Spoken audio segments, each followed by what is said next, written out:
I sat down with a Rogue Valley man who's been battling hepatitis C for 30 years. He desperately wants treatment, but high prices and an insurance company that classifies him as not sick enough makes him unable to get help. He says he's only shared his diagnosis with close friends and family. Because of that, he's asked us to keep his identity a secret.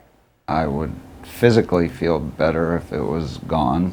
Back in the early 1990s, this man we're calling John received a diagnosis that would change his life. A random doctor's visit. Yeah, it was just a checkup, blood test. A blood test that came back positive for hepatitis C. Kind of freaked out.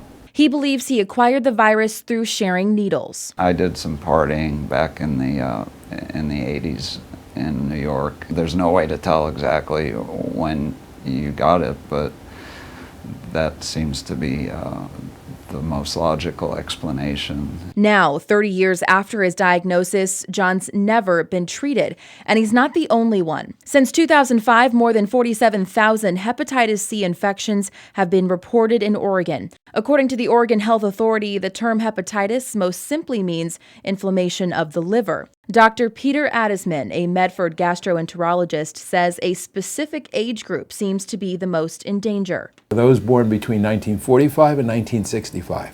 John Doe was born in 1964, but despite the millions of Americans who have hepatitis C, there wasn't treatment until now. Really hopeful, but then you find out what the sticker price is. It's the one and only cure. That's one pill once a day for 12 weeks. Introducing Sovaldi, an antiviral pill form treatment that totes great results but costs more than $60,000. But it's Harvoni, over $100,000, that comes in at the highest price tag. I mean, how much could this thing possibly cost them to manufacture?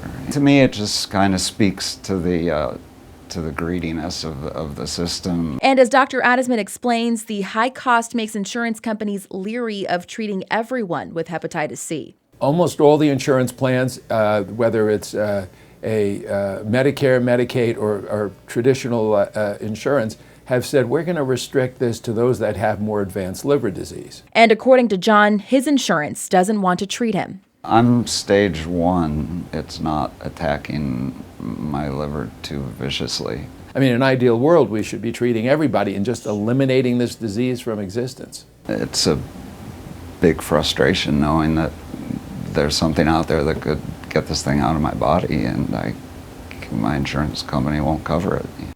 Coming up tomorrow in part 2 of this NBC 5 News exclusive, what Oregon politicians are doing to make this life-saving treatment affordable and how you can play a role in driving down the cost of drugs that cure hepatitis C. That's tomorrow only on NBC 5 News at 6. In studio, Taylor Ryan, NBC 5 News.